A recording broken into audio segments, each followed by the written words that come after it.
오늘 시간하고 다음 시간에 거쳐서 이 본문을 가지고 두 번에 걸쳐서 말씀을 함께 나누고자 합니다. 아브라함이라는 인물을 떠올릴 때 가장 먼저 떠오르는 성구가 있습니까? 아브라함 할 때 있죠? 창세기 12장 1절에서 2절 말씀. 여호와께서 아브라함에게 이르시되 너는 너의 고향 친척과 아버지 집을 떠나서 내가 내게 보일 땅으로 가라. 내가 너로 큰 민족을 이루고 내게 복을 주어 내 이름을 창대하게 하리니 너는 복이 될지라. 아멘. 아브라함을 아브라함 되게 했던 여러 가지 사건이 있죠. 뭐가 있을까요, 여러분?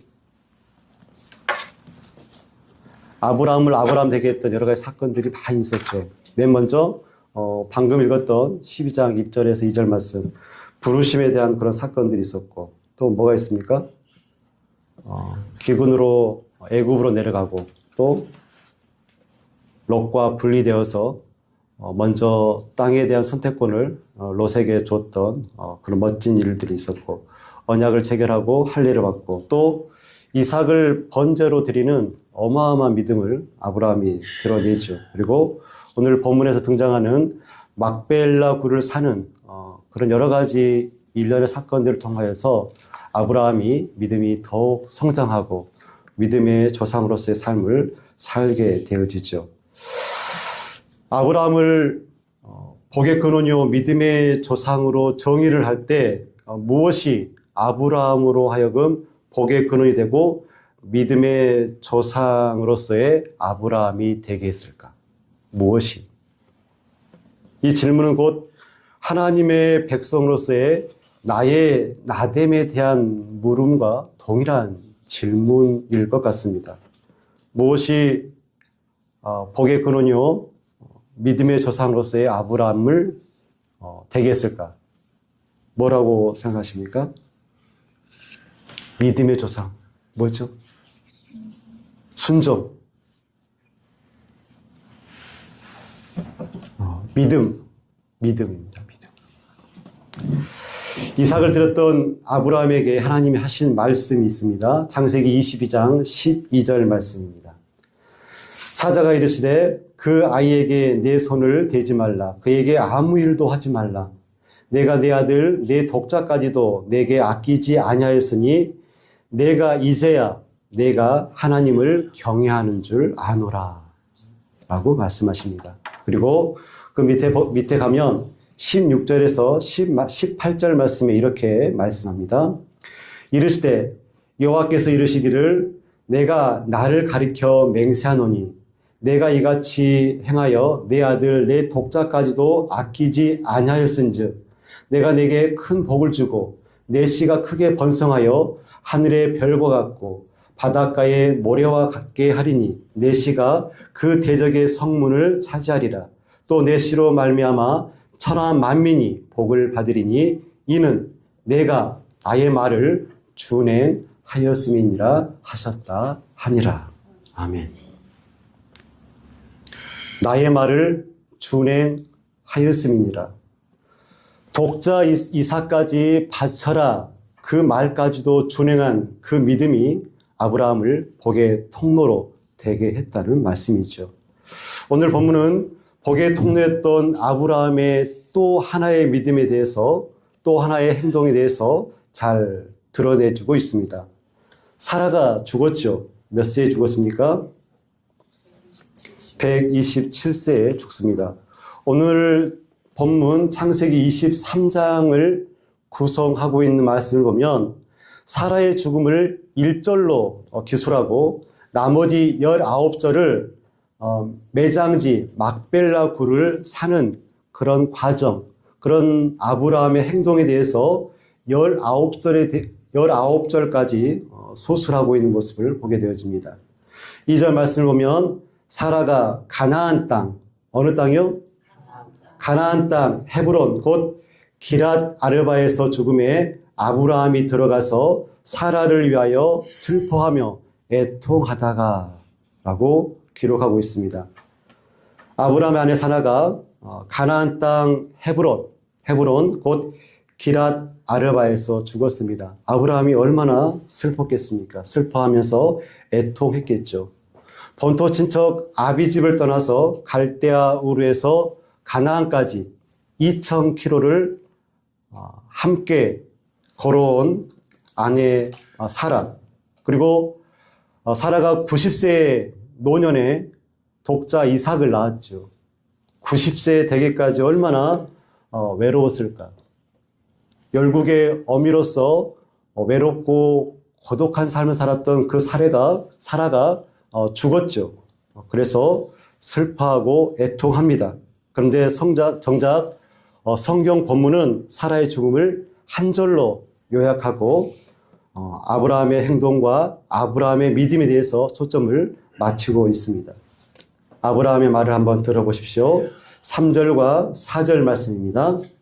그 시신 앞에서 일어나 나가서 헷 족속에게 말하여 이르되 나는 당신들 중에 나그네요 거류하는 자이니 당신들 중에서 내게 매장할 소유주를 주어 내가 나의 죽은 자를 내 앞에서 내어다가 장사하게 하시오. 믿음의 사람 아브라함의 자기 증언 뭐라고 말씀하고 있죠? 나는 나그네요 거류하는 자입니다 라고 말하고 있죠. 나는 나그네입니다. 나는 거류민입니다 라고 아브라함이 말하고 있습니다. 거류하는 자, 거류민의 정의, 외국에서 이쪽으로 와서 그 땅에 속해 살고 있지만 소유권과 시민이 없는 사람을 거류하는 자, 거류민이라고 부르고 있습니다. 아브라함은 가나안에 살면서 나그네였고 거류민이었습니다. 정말 그렇습니까? 그런 것 같기도 하고 아닌 것 같기도 합니다. 여러분, 아브라함이 가나안에서 몇 년 동안 살았을까요? 한 30년 살았습니까? 50년? 몇 년 살았을까요? 갈대아 우르를 떠나올 때 아브라함 나이가 75세였고 아브라함이 죽은 횟수가 175살이었습니다. 그럼 가나안과 그 인근 지역에서 살았던 횟수가 얼마죠? 100년의 시간입니다. 100년의 시간. 100년의 시간을 살면서 집과 재산을 풍요로이 가지고 있으면서 아브라함은 왜 약속의 땅 그 한복판에서 나는 나그네요 거류민입니다라고 자기를 그렇게 증언하고 드러냈을까요? 이 말씀은 아브라함이 나그네로서 취급을 받았거나 나그네로서의 상황 가운데 있었기 때문에 나그네라고 말한 것이 아니라 나그네임을 자처한 그런 말씀이라고 우리가 꼭 기억했으면 좋겠습니다. 여러분, OX 문제를 드리겠습니다. 약속의 땅 가나안은 아브라함에게 주신 땅이다. 맞으면 O, 틀리면 X. O입니까? X입니까? O입니까? 성경을 찾아보겠습니다. 창세기 12장 6절에서 7절 말씀. 약속의 땅 가나안은 아브라함에게 주신 땅이다. 6절에서 7절 말씀입니다. 아브라함이 그 땅을 지나 세겜 땅 모래 상수리 나무에 이르니 그때에 가나안 사람이 그 땅에 거주하였더라. 여호와께서 아브라함에게 나타나 이르시되 내가 이 땅을 내 자손에게 주리라 하신지라. 자기에게 나타나신 여호와께 그가 그곳에서 제단을 쌓았다. 누구의 땅입니까? 뭐라고요? 아브라함의 땅이 아닙니다. 아브라함 땅일 수도 있죠. 가나안은 너에게가 아니라 아브라함에게가 아니라 내 자손에게 주신 땅이다. 이 약속은 절대적인 것이죠. 무슨 말입니까? 가나안을 아브라함에게 주셨다는 얘기예요? 안 주셨다는 얘기예요? 주셨는데 아브라함이 아니라 아브라함의 자손들에게 주시겠다고 약속하셨습니다. 절대 약속이죠. 언약을 통해서 그렇게 말씀하셨습니다. 이 약속을 아브라함이 그 마음속에 붙들고 살았습니다. 그리고 눈앞의 땅보다 더 큰 땅을 아브라함이 바라보면서 살아갑니다. 히브리서 11장 9절에서 10절 말씀 다 아시죠? 믿음으로 그가 외방에 있는 것 같이, 외국에 있는 것 같이 약속의 땅에 거류하여 동일한 약속을 유업으로 함께 받은 이삭 및 야곱과 더불어 장막에 거하였으니 이는 그가 하나님이 계획하시고 지으실 터가 있는 성을 바랐음이니라. 아멘. 그리고 11장 13절에서 16절 말씀 그 아랫부분에 이 사람들은 다 믿음을 따라 죽었으며 약속을 받지 못하였으되 그것들을 멀리서 보고 환영하며 또 땅에서는 외국인과 나그네로다 증거하였으니 이같이 말하는 자들은 본향 찾는 것을 나타냅니다. 저희가 나온 바 본향을 생각하였더라면 돌아갈 기회가 있었으려니와 저희가 이제는 더 나은 본향을 사모하니 곧 하늘에 있는 것이라. 그러므로 하나님이 저희 하나님이라 일컬음 받으심을 부끄러워하지 아니하시고 저희를 위하여 한 성을 예비하셨느니라. 아멘. 아브라함이 순례자요 거루자로 살았던 진짜 이유, 내가 이 땅은 내 자손에게 주리라. 이 말씀을 기억하고 순종했기 때문이고 더 나아가서 더 나은 본향을 아브라함이 사모했기 때문에 아브라함이 순례자요 거루민으로 살아갈 수밖에 없었다라고 성경은 우리에게 말씀하고 계십니다. 그런데 성경은 아브라함과 이삭과 야곱이 어디에 거주했다라고 말씀하죠? 제가 방금 말씀드렸죠. 어디다고요? 장막입니다. 장막. 장막은 짐승의 가죽으로 만든 텐트이죠. 텐트. 그래서 이 장막의 특징이 뭐냐면 이동성과 임시성 그리고 순례성을 내포하고 있는 것이 바로 장막입니다. 이동할 수 있고 임시적이고 순례성을 내포하는 것이 장막이다. 장막은 이동할 수 있죠. 근데 장막이 아니라 만약에 집을 짓는다고 한다면 나무나 흙으로 집을 지으면 이동을 하고 싶어도 이동을 할 수가 없습니다. 하지만 장막은 이동이 가능하죠. 그리고 장막은 임시로 세우는 집이죠. 떠날 때가 되면은 텐트를 접어서 언제라도 떠날 수가 있습니다. 임시로 만들었기 때문에 그렇습니다. 그리고 장막은 순례성을 가지고 있죠. 목적을 가지고 있다는 것입니다. 만약에 그곳에 풀밭이 다 사라지면 텐트를 접고 풀이 무성한 풀밭으로 이동할 수 있는 그런 목적을 가지고 있는 것이죠.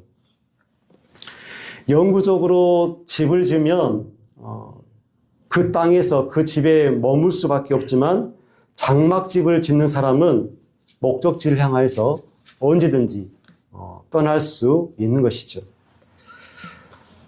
집이 아니었습니다.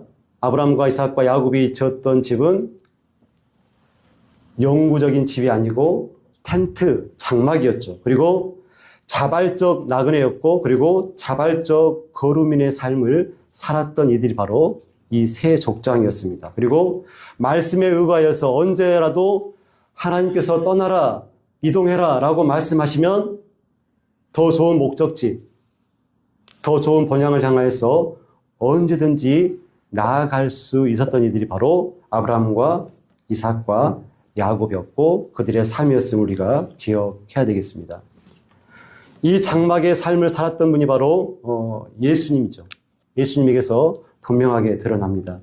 예수님께서 하루는 길을 가시는데 한 사람이 와서 제가 예수님의 뒤를 따르겠습니다. 예수님의 제자가 되겠습니다라고 말을 할 때 예수님께서 그에게 그렇게 말씀하셨습니다. 여우도 굴이 있고 새도 거처가 있으되 인자는 머리 둘 곳이 없다라고 말씀하셨습니다. 뭐가 없다겠죠? 머리 둘 곳이 없다. 의도적으로 머물 곳을 만들지 않는 삶을 예수님께서 선택하시고 그렇게 사셨습니다. 미물인 여우도 굴이 있고 새도 둥지가 있고 짐승들도 다 저마다 집이 있고 둥지가 있는데 하나님의 아들이신 예수님은 일부러 머리 둘 곳을 두지 않는 그런 삶을 사셨습니다. 왜 그렇게 사셨을까? 이 땅에 뿌리를 내리는 삶을 원하시는 것이 아니라 하나님 나라를 향한 삶이 무엇인지 우리들에게 가르쳐 주시기 위해서 그렇습니다. 사람들은 누구나 안정된 삶을 살기를 원하시죠. 자리를 잡고 기반을 만들고 내 것을 쌓고 그렇게 살기를 희망하면서 삽니다. 근데 예수님은 그런 것들을 붙들지 않고 사셨습니다. 예수님은 머리 둘 곳이 없이 그렇게 사셨죠. 그런 우리는 자꾸만 머리 둘 곳을 만들며 살아갑니다. 집이 있고 세컨 하우스를 지으려고 그렇게 고민하고 살지요. 주님은 장막을 치며 그렇게 돌아다니셨는데 우리는 집을 짓고 계속해서 안주하고 머물며 살기를 소원합니다. 주님은 붙들지 않으셨는데 우리는 점점 많은 것들을 붙들고 살아가려고 하고 있지 않는지 한번 생각해 봤으면 좋겠습니다. 사랑하는 성도 여러분, 신앙이라는 것은 어디에 사는 것이 아니라 어디를 향하여 살아가고 있는지를 묻는 것이 신앙인 것 같습니다. 약속의 땅에서 약속의 땅 어디죠? 가나안. 그 가나안에서 집이 아닌 장막을 짓고 더 나은 본향을 바라보면서 살았던 그 아브라함의 신앙과 믿음을 우리가 꼭 본받았으면 좋겠습니다. 예수님께서 머리 둘 곳을 두지 않고 사시고 사역을 했던 이유는 제자의 길이 무엇인지 분명히 보여주기 위해서 그렇게 하셨습니다. 예수님을 따르겠다고 했던 그 사람의 심중에는 예수님을 따르면 어쩌면 좀 더 안정적이고 큰 영광을 볼 수 있겠다라는 그런 마음이 있었을지도 모르겠습니다. 그 마음을 향하여서 예수님께서 말씀하시죠. 인자는 머리 둘 곳이 없다.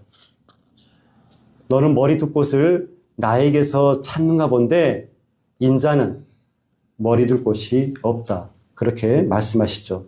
이 말씀은 나를 따라오는 길이 어떤 길인지 분명하게 말씀해 주는 구절이라고 볼 수가 있겠죠. 예수님을 따르는 길, 어떤 길입니까?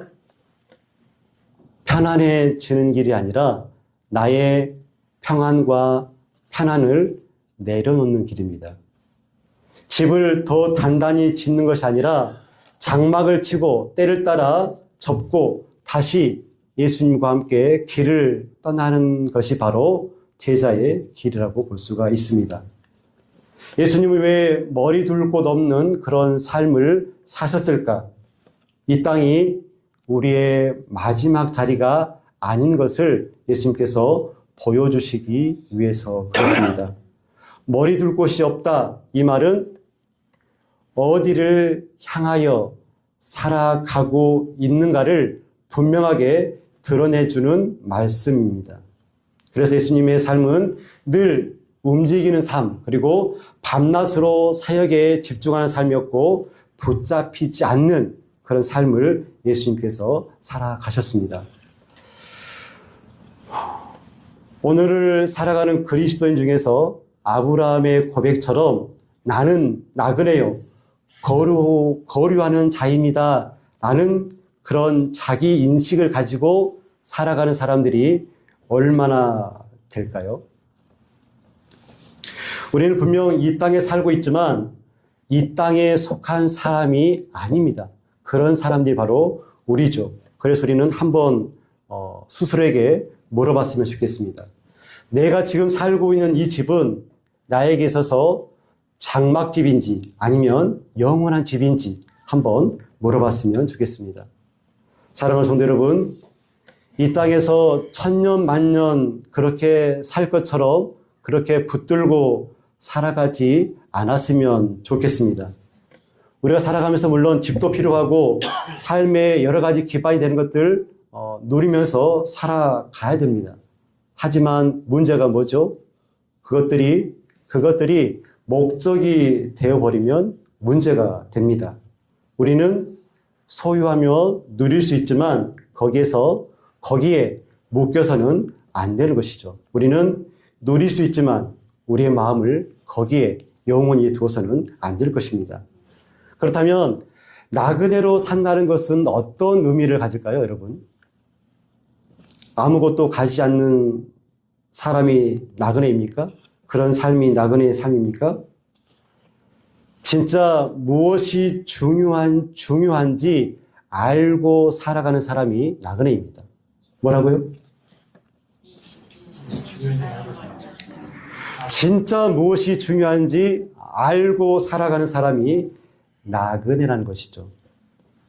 목적지를 분명히 알고 가는 자가 나그네입니다. 그리고 그런 삶이 나그네의 삶이죠.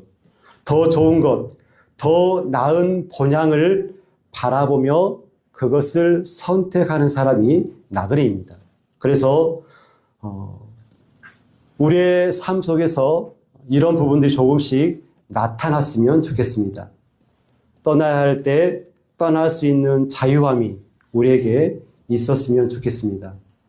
보이지 않는 하나님의 약속을 더 신뢰하는 믿음의 삶을 살았으면 좋겠습니다.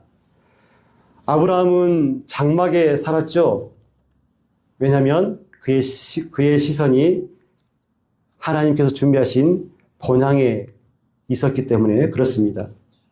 예수님은 왜 머리 둘 곳 없는 그런 삶을 몸소 본보여 주셨습니까? 이 땅에서 삶이 전부가 아님을 우리에게 보여주시기 위해서 그렇습니다. 우리는 지금 무엇을 바라보며 살고 있습니까? 우리는 지금 어디에 마음을 두며 살아가고 있습니까? 사랑하는 성도 여러분, 우리의 신앙의 최종 고백이 이런 고백이 되었으면 정말 좋겠습니다. 나는 이 땅에 살았지만 이 땅 위에 살지 않았습니다. 나는 장막에 살았지만 본향을 바라보며 살았습니다. 이런 믿음이 우리의 믿음 되어지기를 간절히 소원합니다. 기도하겠습니다.